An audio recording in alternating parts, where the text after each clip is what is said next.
Hello and welcome to the Consistency Project Podcast. My name is Patrick Cummings. As always, I'm here with E.C. Sinkowski. Every week on the show, we aim to simplify the science of nutrition, health, and fitness, cutting through the noise to focus on the principles and practices that will help you perform better, feel better, and of course, live better. Thank you so very much for tuning into the show. Hello, and how are you, E.C.?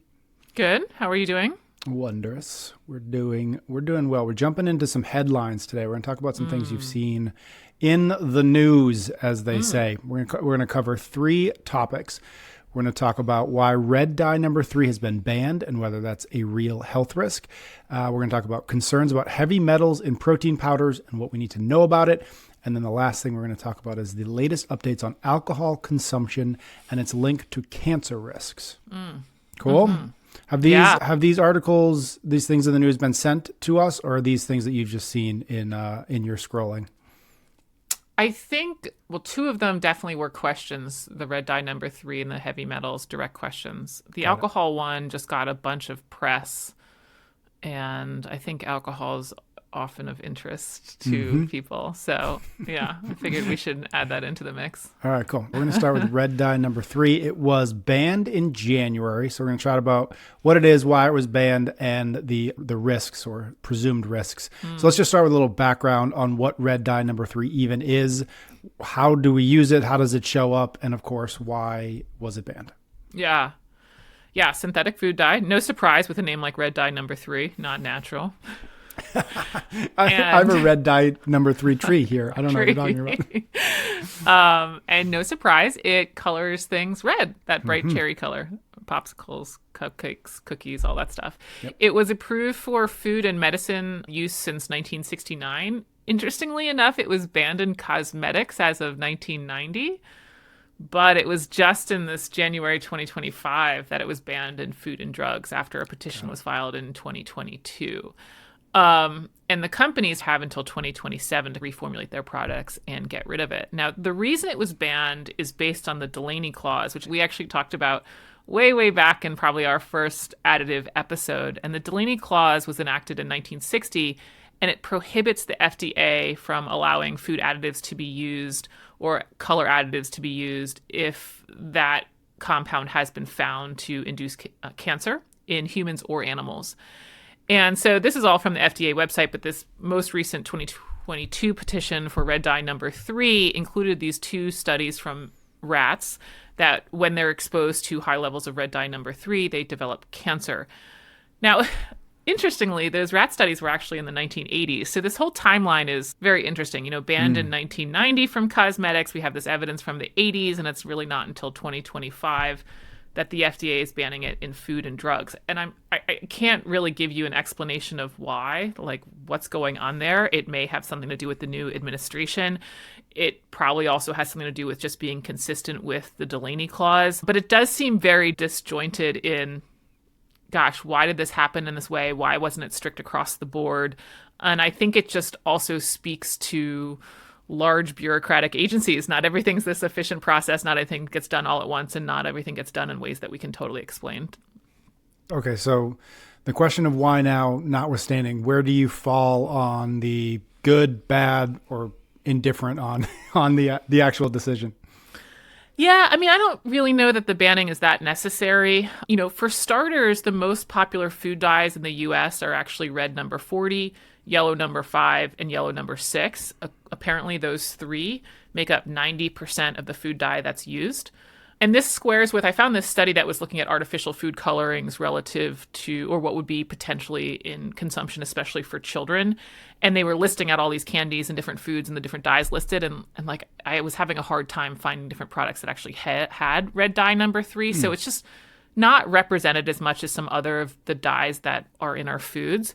And so I think it's always good to kind of pause and think, it's like, could something that's not really that prevalent be this major driver of a health concern? I've used the example before talking about organic crops and pesticide exposure and stuff like that. Like, everyone's so worried about our pesticide exposure, yet no one's eating fruits and vegetables.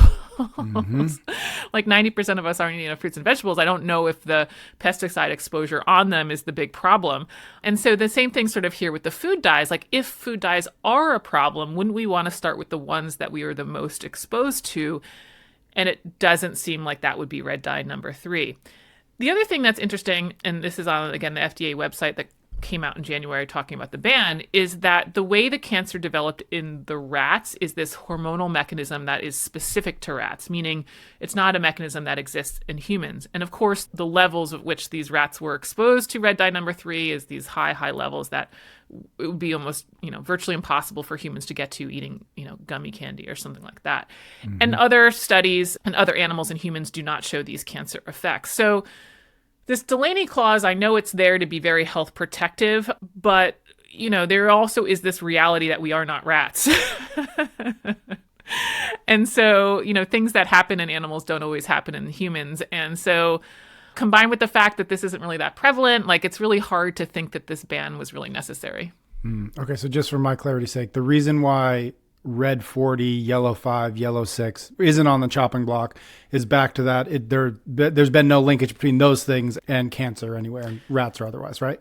Yeah, as far as I understand. Now, here we had some evidence of this from the 1980s, and they didn't really act on it till 2025. And I think it's because other studies have not found an issue, and then there's probably an issue of dose and all of the stuff that we talk about. But yeah, so far as I understand, if they're consistent with the Delaney clause, then yeah, there's no evidence that those dyes are linking to cancer. Do you think there'll be any real result from this particular banning? Is anything going to change in your mind? Not drastically for our nation's health. No, I'm not super concerned about red dye number 3. And it's not because I think red dye number 3 is so healthy. In fact, I think most of our diet should not be red dye number 3. I'm just not that concerned about it because when we're eating a diet of whole foods, our dose is going to be so low. And I feel like there's so many things that we do with our health initiatives that are just, or even not just by the government, but people in general, trends that are just dancing around the major issues that need to be tackled. I know we talked about when we were doing something similar, like in the news, we were looking at some trend on TikTok where people were eating dirt for the probiotic Yes. effect. And I think about that all the time. And I made this statement gosh, people will do anything except eat fruits and vegetables. I mean, I think we'll do anything except cut back on calories from processed foods. It's like we want to look at the seed oils, and then we want to blame gluten, and then we want to blame dairy, and then we want to blame red dye number 3. And it's like, have we just tried cutting calories? And so I think the main problem with red dye number 3 consumption is that when you're eating foods with red dye number 3, you're probably eating too many calories via added sugar and that you haven't had enough fruits and veggies. I'm not really convinced that the red dye number 3 is the problem. And until I see the stats or statistics move more favorably in terms of, okay, we're eating less calories, we're exercising consistently, we've decreased on our added sugar consumption, we've decreased our soda beverage consumption, I just am going to be really not that excited about banning red dye number 3. And, the manufacturers are just going to find something to replace it with, even if it's a natural product, and we're still going to be overeating all these calories and still have the obesity, yada, yada, epidemics going on. So it's just a little frustrating. I mean, it's a little bit like, smacking your forehead type of reaction. It's like, okay, great. We're excited about health. Can we focus on what needs to change? All right, let's jump into our second topic or our second article here, heavy metals in protein powders. There's a recent article in CNN sent to you from a listener, as you said at the top, from Molly, about there being heavy metals in protein powders.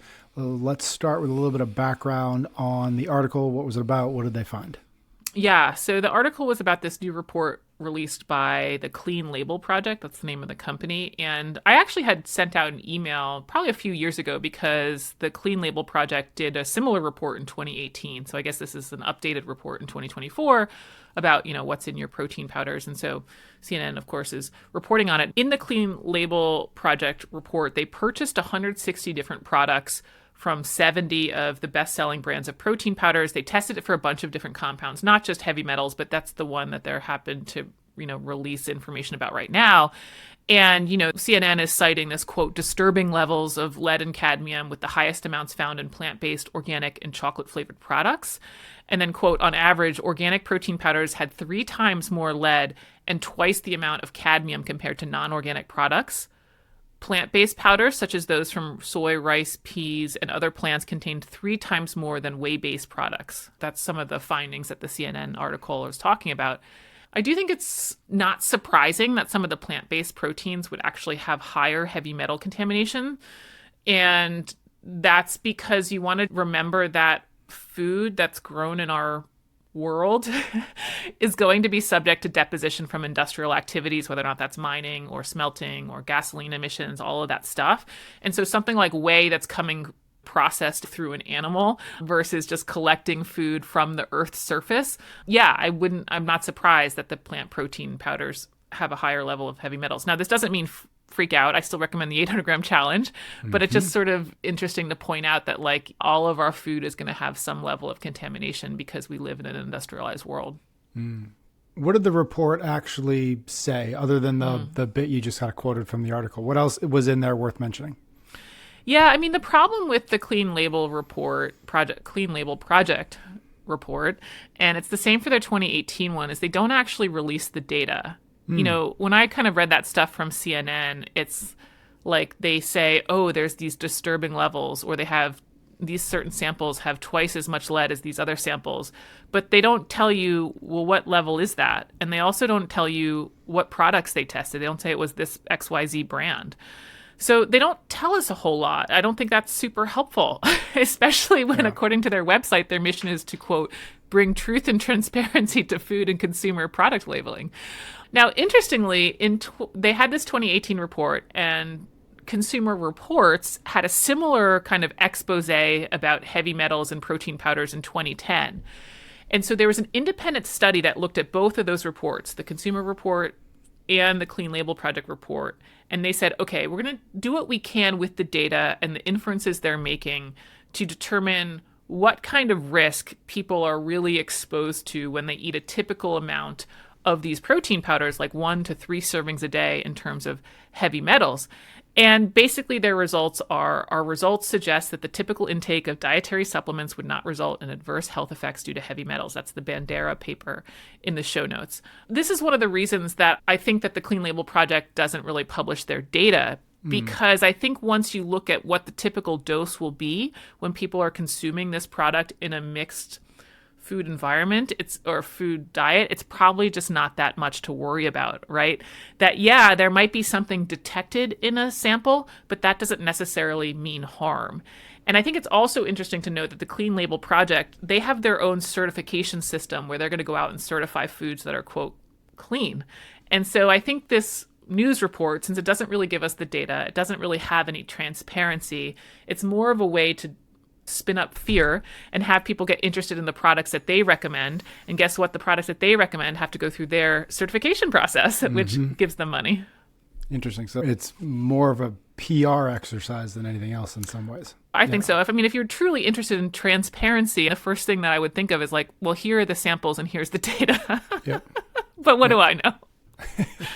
Okay, given all that, anything that we should do in terms of what, the decisions we make in the grocery store, any tangible takeaways from either the report or the article or anything in there?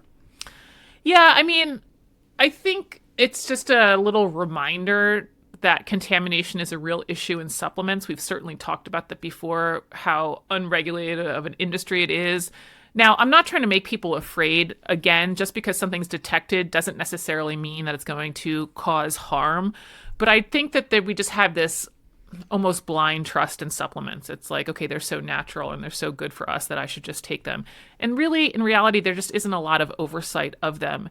And so if you're going to supplement, even if it's protein powder, which, I've certainly recommended before in different circumstances, that I would be more recommending brands that have been gone through some third-party tested, which interestingly enough, you could say would be the Clean Label Project. But because they're so not transparent with their results, I would actually recommend more of the third-party testing from our well-known organizations like USP or NSF or something like that have a little bit more long-standing reputation. What's interesting to me is, because you do talk about this a lot, this lack of regulation in the supplement industry, and yet at the same time, when you look at something like this and they say, okay, there's lead in here, there's all these things, which is one of your points, which is like, we don't always know what's in the supplement that we've been given. We sort of trust that it's what's on the label is what we're getting, but that's not always the case. So how do you balance those two things in terms of, okay, yeah, this doesn't have everything it says it does, or it has more than it does, or it doesn't have, whatever it is, while at the same time saying, yeah, but the dose you're getting probably doesn't really matter that much. Is there a contradiction in there? How do you just think about those two things? Yeah, I mean, I think protein powder is different than, let's say, some of our other supplements like a micronutrient or something like melatonin, because it's a very specific like the melatonin studies that I know that we've cited before, some of these things you think you're taking 1 milligram of melatonin, you're taking 9. Now, thank God the body is remarkably resilient, but the next day you're going to feel like you just got drugged, I mean, like it's a pretty wild dose. And at some level, it can certainly start to have some issues. So I think protein powder is slightly different, partially because they have to run the analyses to show that there's actual protein in the product. But yeah, I mean, this is where like the body is remarkably resilient. And I think there are typically more risky things to do in your life than to take supplements. Otherwise, we'd have deaths all the time, right? Like there's more risky things in your life than to take a multivitamin, certainly. But I just like to caution people, because I think what ultimately supplements become, if it's not always an immediate health concern, like, oh gosh, I got some toxic exposure to lead, oftentimes it's this harmful distraction idea. And I think protein powder, again, is kind of a weird exception because it might just give somebody protein and that is a nutrient they actually need. Where a lot of times with supplements, people are doing these things where the dose is often wrong, there might be some contamination, and we don't actually have evidence it's providing a nutrient that they need. That now they think that they're doing something from their health when really they just need to eat some more fruits and vegetables or go for the walk that day or something like that. So my perspective is like, not always the contamination is the most harmful thing, but it might be distracting you from actually taking on habits that are more beneficial. Okay, let's jump to our third of 3 topics today, alcohol. What did you see in the news recently, and why are we talking about it? Slightly controversial. Yeah, so in January, there was a new Surgeon General's advisory report on alcohol and cancer risk, as you kind of said at the beginning. And basically, there's this increased risk in developing 7 types of cancer from alcohol consumption: mouth, throat, esophagus, larynx, breast, liver, and colon cancer. And that there's still an increased risk of these cancers within the current guidelines, which again are 1 drink a day for women and 2 drinks a day for men. And this kind of falls in line with this opinion that's been put out there that there's, quote, no safe level of alcohol consumption, which was a position the WHO said in 2023. And basically this Surgeon General's report, the main, I guess, point of it is to change the existing warning label on alcohol. I'm sure most people have seen the warning label like, hey, don't have this if you're pregnant. Okay, don't drive a car, right? But they are saying that there's this direct link now between alcohol and cancer, and so they want the label to actually be changed. I think what's interesting about this report is it does highlight the disconnect that I think a lot of people have on other substances versus alcohol in terms of being a carcinogen. Like I forget the exact numbers, but it's something in the 90% people will recognize tobacco or asbestos as being a carcinogen. And even 53% of people know that being obese will increase your risk of cancer. But compare that to the 45% of people know that alcohol has a link to cancer, right? And so it's been known for some time, and we have a bunch of organizations that agree that it is: the International Agency for Research on Cancer, the World Cancer Research Foundation, the U.S. National Toxicology Program, and the Center for Diseases, CDC, and NIH all agree that alcohol has this link to cancer development. So basically, the report was written, again, to change the warning label on alcohol, but it's also suggesting that there's this increase in risk no matter how much you drink. Okay, so is the takeaway then that, and I think you said like there's no amount of alcohol that is safe? Is that what we should take away from all this? Yeah, I don't know that I agree with that idea that there's no safe level of alcohol consumption. I mean, it sort of goes against the whole concept of dose, which I think we've talked about once or twice before. I think the question is, what is the safe dose, right? So the primary mechanism for cancer, well, there's going to be a few, but the main one that you'll hear about and that people put forth is because of DNA damage. So alcohol is broken down into acetaldehyde, and that is the toxic molecule that can basically damage your DNA. And that eventually will be broken down into carbon dioxide and water, and that's how your body will get rid of it. But it's damaged DNA that is necessary for cancer. Now, damaged DNA can happen for other reasons besides acetaldehyde, and not all damaged DNA become cancer, but because this molecule has the potential to do it, it does give a good mechanistic evidence that, like, hey, there could be a link here. I do think it's interesting that, like, we have a mechanism to break down alcohol and metabolize it which to me suggests that we do have a safe level of consumption. You know what I mean? Like, why would the body be able to break it down if it was so disastrous or something like that? And the other problem that we have with alcohol research is there's just a lot of confounding issues. One is self-reporting. We know self-reporting in nutrition isn't always so accurate, and alcohol is definitely subject to under-reporting. Like, people are going much more likely to say they drank less than they did. So identifying accurate doses, especially once we're talking in like the 1 to 2 drink range, sure, I think people are going to be accurate if we're talking about like more than 5 or less than 5. Yep. But once we're trying to get really specific and be like, is it 1 drink or is it 2 drinks? Some of this stuff of under-reporting and what people are actually drinking in reality versus what they're reporting start to become bigger issues. There's also the issue of using the abstainer group as the control. So typically, to assess increased risk, you look at people that are not drinking alcohol and compare them, of course, to people that are drinking alcohol, right?